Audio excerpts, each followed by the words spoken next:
Era 13 octombrie 1972. Cerul deasupra Americii de Sud părea calm, iar un avion militar al forțelor aeriene din Uruguay, un Firekill FH-227, se pregătea să traverseze Munții Anzi. La bord erau 45 de oameni, echipa de rugby Old Christians Club, rude, prieteni și membri ai echipajului. Toți mergeau spre Chile, pentru un meci amical.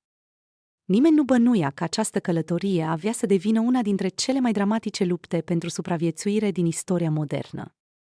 Avionul decolase din Montevideo și, după oprire peste noapte în Mendoza, Argentina, urma să treacă peste Anzi în ziua următoare. Pilotul, locotenent colonelul Dante Lagurara, și copilotul, locotenent colonelul Colgate, știau că traversarea munților era dificilă, mai ales în octombrie, când vremea putea fi schimbătoare și violentă. În acea dimineață, vânturile reci și nori groși acopereau crestele.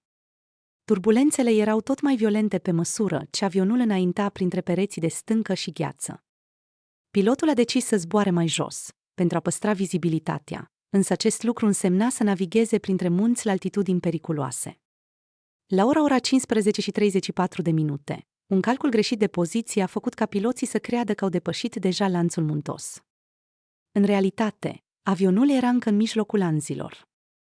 Când au început coborârea, botul aparatului s-a lovit de o creastă înzăpezită. Aripa dreaptă s-a rupt și a lovit coada, smulgându-i complet partea din spate, cu câțiva pasageri. Avionul a continuat să alunece pe versant, spărgându-se în bucăți, până când fuselajul a rămas înfipt într-un ghețar la peste 3500 de metri altitudine. Impactul a ucis 12 persoane pe loc, alții au murit în orele și zilele următoare din cauza rănilor grave. Cei 27 rămași în viață erau răniți, înghețați și complet izolați. Era un pustiu alb. Vântul mușca fără milă, iar temperaturile scădeau noaptea sub minus 30 grade Celsius. Nu exista vegetație, nu se auzeau păsări, doar șuieratul constant al furtunilor de zăpadă. Pasagerii au folosit fuselajul ca adăpost, astupând găurile cu haine, saci și perne. Proviziile. Ridicol de puține.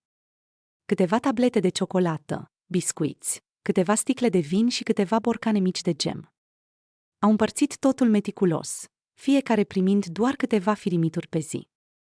După o săptămână, mâncarea s-a terminat. Foamea îi chinuia. Unii nu se mai puteau ridica. Apoi, cineva a spus ceea ce toți se temeau. Singura sursă de hrană era carnea celor care muriseră în prăbușire, păstrată perfect de fric. La început, majoritatea au respins ideea, părea de neconceput. Dar corpul uman poate rezista fără hrană doar un timp. Pe rând, au cedat, cuprinzându-i un amestec de disperare, rușine și instinct pur de supraviețuire. După 10 zile, un mic radio improvizat a captat o transmisie. Căutările oficiale fuseseră oprite. Autoritățile îi declaraseră morți. Pentru supraviețuitori, cuvintele au fost un cuțit în inimă. Nu mai aveau pe cine aștepta. Salvarea trebuia să vină din propriile lor eforturi.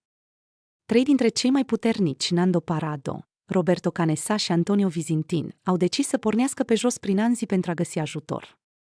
Pregătirea lor era improvizată. Au făcut saci de dormit din izolația avionului. Au tăiat bucăți de metal pentru a folosi ca încălțăminte și au luat cu ei doar carne uscată din proviziile lor macabre. Pe 12 decembrie, cei 3 au pornit la drum. Primele zile au fost un coșmar de zăpadă, vânt și altitudine. În a 3-a zi, Antonio a fost trimis înapoi la tabără, pentru a nu consuma resursele. Nando și Roberto au continuat singuri, urcând până la 4800 de metri, trecând peste creste abrupte și coborând în vei nesfârșite. După 10 zile, aproape orgi de la soarele reflectat în zăpadă și la capătul puterilor, au zărit o vale cu iarbă verde. În depărtare, un om pe cal, un păstor chilian, Sergio Catalan. Când a înțeles prin gesturi ce se întâmplase, Catalan a călărit ore întregi până la cel mai apropiat sat, alertând autoritățile. Pe 22 decembrie, elicopterele chiliene au ajuns la locul prăbușirii și au găsit 14 oameni încă în viață. După 72 de zile în infernul alb, lupta lor se încheiase. Povestea lor a făcut înconjurul lumii, ridicând întrebări morale și fascinație pentru rezistența spiritului uman. Astăzi, supraviețuitorii vorbesc deschis despre ce au făcut pentru a trăi. Spun că nu a fost canibalism în sensul crud al cuvântului, ci un act de iubire, un pact nescris între prieteni, că cei morți ar fi vrut ca ceilalți să trăiască. Și poate, în tăcerea albanzilor, acest pact a fost ceea ce i-a salvat cu adevărat.